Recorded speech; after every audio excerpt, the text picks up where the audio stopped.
Oke, Assalamualaikum warahmatullahi wabarakatuh. Jadi kami dari kelompok tiga mata kuliah kecerdasan buatan akan menjelaskan mengenai mesin learning.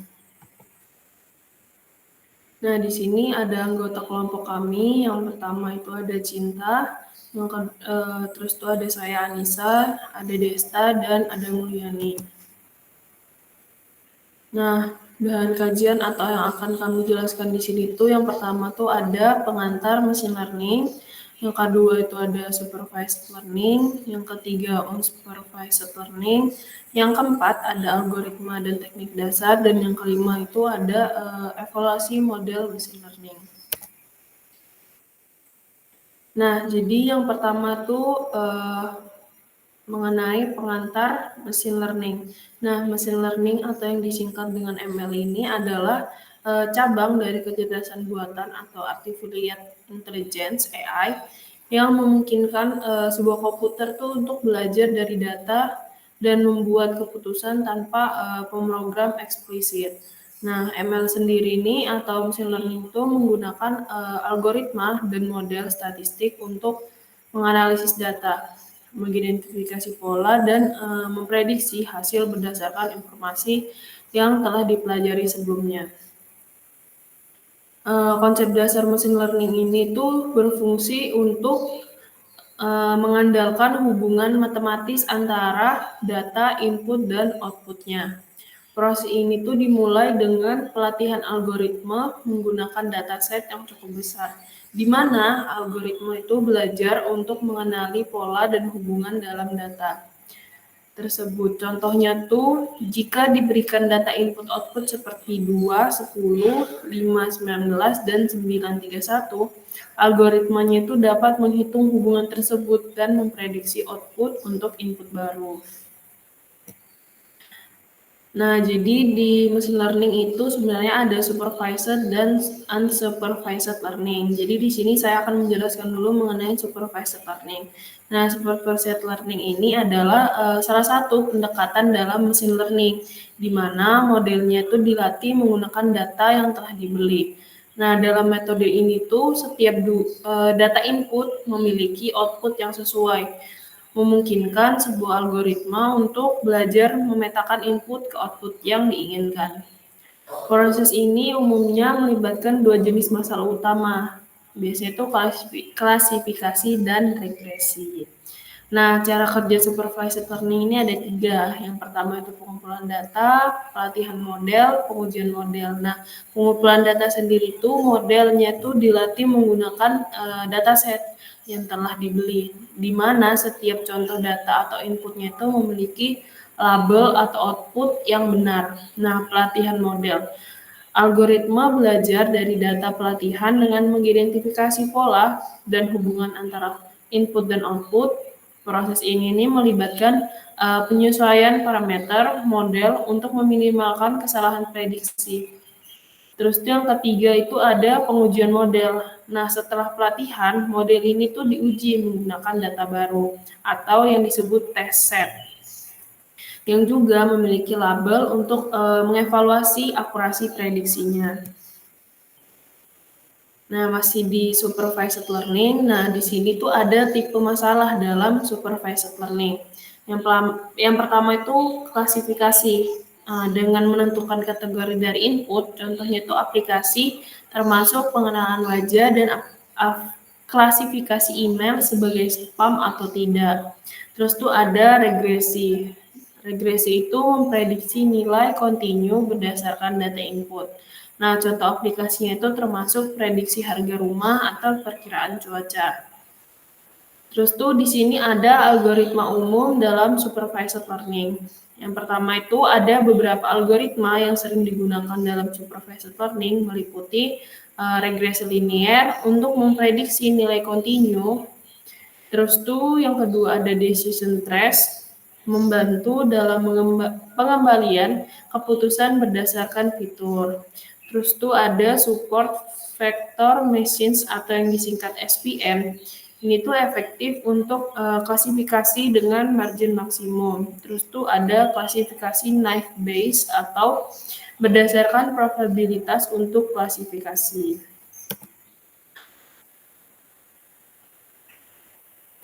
Mungkin selanjutnya boleh dilanjutkan oleh Desta.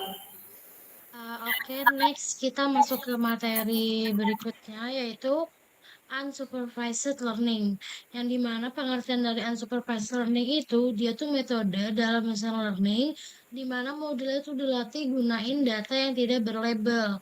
Nah, dalam pendekatan ini biasanya algoritma itu berusaha untuk menemukan pola, struktur, dan hubungan dalam data tanpa bimbingan atau kategori yang telah ditentukan sebelumnya. Ini juga tuh memungkinkan untuk sistem itu mengeksplorasi data dan mengidentifikasi kelompok atau mengklasifikasikan berdasarkan dari kesamaan yang ada. Biasanya cara kerja unsupervised learning itu ada tiga, yaitu input data, identifikasi data, dan pengelompokan dan asosiasi. Yang pertama itu kita masuk ke input data, yang dimana data itu data yang digunakan dalam unsupervised learning itu tuh nggak memiliki label atau kategori. Di sini tuh model menerima data mentah dan mulai menganalisisnya. Lalu masuk ke identifikasi pola, yang dimana di sini algoritma itu mulai mencari pola atau struktur dalam datanya untuk mengelompokkan data berdasarkan dari kesamaan dan perbedaan. Lalu setelah diidentifikasi polanya, itu masuk ke pengelompokan dan asosiasi, yang dimana hasil dari analisis ini tuh dapat berupa pengelompokan data, clustering, dan penemuan hubungan antara berbagai variabel atau association. Next. Nah, biasanya unsupervised learning itu ada tipe-tipe dari unsupervised learning. Yang pertama tuh clustering. Arti dari clustering itu, dia tuh mengelompokkan data ke dalam berbagai kesamaan. Contohnya itu termasuk data k-means atau hierarchical clustering. Yang kedua itu ada tipe data asosiasi, yang dimana di sini tuh mencari hubungan antara variabel dalam dataset seperti aturan asosiasi yang digunakan dalam analisis pasar untuk menemukan pola dari pembelian. Nah, di sini tuh aplikasi dari unsupervised learning itu ada unsupervised learning banyak digunain dalam berbagai bidang, termasuk dalam segmentasi pelanggan, mengelompokkan pelanggan berdasarkan perilaku pembelian mereka untuk kampanye pemasaran yang lebih efektif lagi. Terus yang kedua ada rekomendasi sistem, yaitu menciptakan sistem rekomendasi yang menyarankan produk kepada pengguna berdasarkan pola perilaku serupa. Terus yang ketiga ada analisis data eksploratif, yang dimana di sini tuh nemuin pola dalam data besar untuk penelitian dan pengembangan lebih lanjut.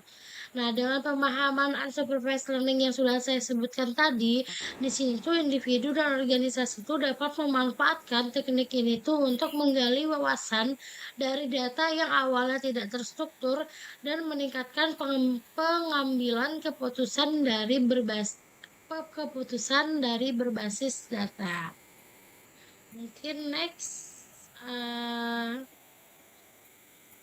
akan dilanjutkan oleh teman saya. Oke, baik. Selanjutnya bagi algoritma dan teknik dasar. Nah, di bagian algoritma dan teknik dasar ini akan saya kemukakan satu persatu, yaitu pertama algoritma machine learning. Nah, di algoritma machine learning ini kayak gambaran dari langkah-langkah komputasi yang akan lebih spesifik untuk menerapkan suatu teknik yang akan saya jelaskan lagi di next.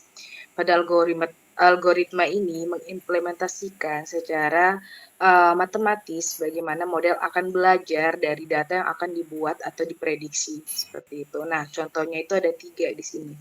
Regresi linier. Nah, di regresi linier ini yang tadi sudah juga ada dikatakan di atas, kalau algoritma ini untuk melakukan regresi dalam supervised learning. Nah, di bagian supervised learning tadi. Nah, kalau di kedua ini decision tree. Nah, di decision tree ini algoritmanya untuk membuat model klasifikasi atau regresi dalam bentuk pohon keputusan. Nanti ada bentuknya kayak namanya aja decision tree. Jadi nanti kayak ada bentuk pohon gitu di keputusan. Nah, habis itu yang ketiga ada k-means. Nah, di k-means ini algoritmanya itu untuk melakukan clustering dalam unsupervised learning yang sudah dijelaskan tadi di atas juga. Jadi ada klasifikasinya masing-masing, ada di bagian supervised learning, ada di bagian unsupervised learning. Baik, next. Nah, selanjutnya di sini ada teknik machine learning. Nah, di teknik ini merujuk pada pendekatan umum atau strategis yang digunakan untuk menyelesaikan suatu masalah tadi. Untuk pembelajaran machine learning itu. Nah, teknik ini memberikan kerangka kerja tentang bagaimana model pembelajaran mesin harus dibangun dan dilatih. Jadi, kayak mana sih machine learning ini bisa dibangun dan dilatih? Seperti contohnya ini ya, ada 3. Yang pertama ada kalau dari supervised learning itu teknik di mana model dilatih dengan data yang telah diberi label yang tadi sudah dijelaskan lagi kan di atas yang lebih spesifiknya. Nah, habis itu yang kedua ada unsupervised learning. Nah, di sini itu teknik di mana model mencari pola dalam data tanpa label. Nah, yang tadi itu yang diberi label, kalau unsupervised itu tanpa label. Nah, kalau yang ketiga ini tambahan sih reinforcement learning. Nah, di sini itu teknik di mana model belajar melalui interaksi dengan lingkungan. Tapi lebih spesifiknya tadi yang dijelaskan oleh teman saya itu ada 2 kan, ada supervised learning sama unsupervised learning. Baik, next. Nah, selanjutnya itu ada evaluasi model Mersenne, di mana machine learning di mana ini tuh dilakukan setelah membangun model machine learning itu sendiri. Di sini evaluasi ini tuh bertujuan untuk mengukur seberapa baik model kita dalam melakukan prediksi atau klasifikasi pada data baru yang pernah dilihat sebelumnya. Nah, di sini tuh kenapa sih penting dalam evaluasi itu? Nah, di sini tuh ada memilih model terbaik di antara beberapa model yang kita buat, itu evaluasinya itu dapat membantu kita memilih model mana yang memberikan hasil yang terbaik. Nah, yang kedua itu adalah mencegah overfitting, di mana overfitting ini adalah kondisi di mana model itu terlalu cocok untuk data latih sehingga performanya itu buruk pada data uji. Evaluasi ini tuh membantu mendeteksi kondisi ini. Yang ketiga itu adalah menentukan hipermeter itu sendiri, yaitu parameter ini yang mengatur proses pembelajaran model, yaitu evaluasi ini tuh membantu kita menemukan kombinasi hipermeter yang optimal. Di dalam evaluasi ini tuh terdapat metrik evaluasi. Yang pertama itu untuk klasifikasinya, di mana di sini tuh ada akurasi, di mana ini tuh persentase prediksi yang benar dari semua prediksi. Yang kedua itu ada presisi, di mana ini tuh proporsi prediksi positif yang benar dari semua prediksi positif. Yang ketiga ada recall, di mana ini tuh proporsi instance positif yang benar-benar diklasifikasi sebagai positif. Yang keempat ada satu skor,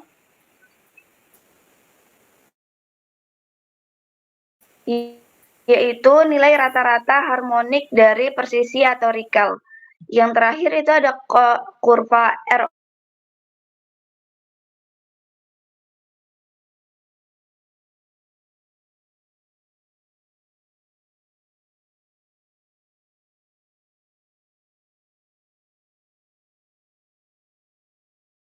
MSE itu adalah rata-rata kuadrat selisih antara nilai prediksi dan nilai sebenarnya. Yang kedua ada root mean square error atau RMSE, yaitu akar kuadrat dari MSE itu sendiri.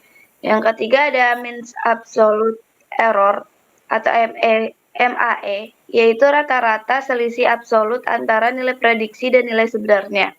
Yang terakhir ada R square atau R2. Ini tuh adalah proporsi varian dari variabel dependen yang dapat dijelaskan oleh variabel independen. Nah, yang ketiga itu ada teknik validasi, di mana di sini ada 4, yaitu holds out validation yang merupakan membagi data dari data latih dan data uji. Yang kedua itu cross-validation, yaitu membagi data menjadi beberapa fault, lalu melatih dan mengevaluasi model secara bergantian. Yang ketiga ada key fault cross-validation, yaitu jenis cross-validation dan key fault. Yang terakhir ada stratified key fault cross-validation, yaitu menjaga proporsi kelas dalam setiap fault yang sama. Yang terakhir itu ada evaluasi dari evaluasi. Yang pertama itu ada confusion matrix, yaitu tabel yang menunjukkan jumlah prediksi benar dan salah untuk setiap kelasnya. Yang kedua ada kurva ROC, yaitu visualisasi untuk melihat trade-off antara true positive rate dan false positive rate. Nah, selanjutnya di sini tuh ada contoh penerapannya. Di sini misalnya kita ini ingin membuat model untuk memprediksi apakah email adalah satpam atau bukan. Nah, setelah melatih model, kita tuh dapat mengevaluasi menggunakan data uji. Jika model ini akurasi yang benar, berarti model itu dapat diprediksi dengan benar apakah email adalah satpam atau bukan. Sekian dari presentasi kelompok kami. Sekian dan terima kasih. Wassalamualaikum warahmatullahi wabarakatuh.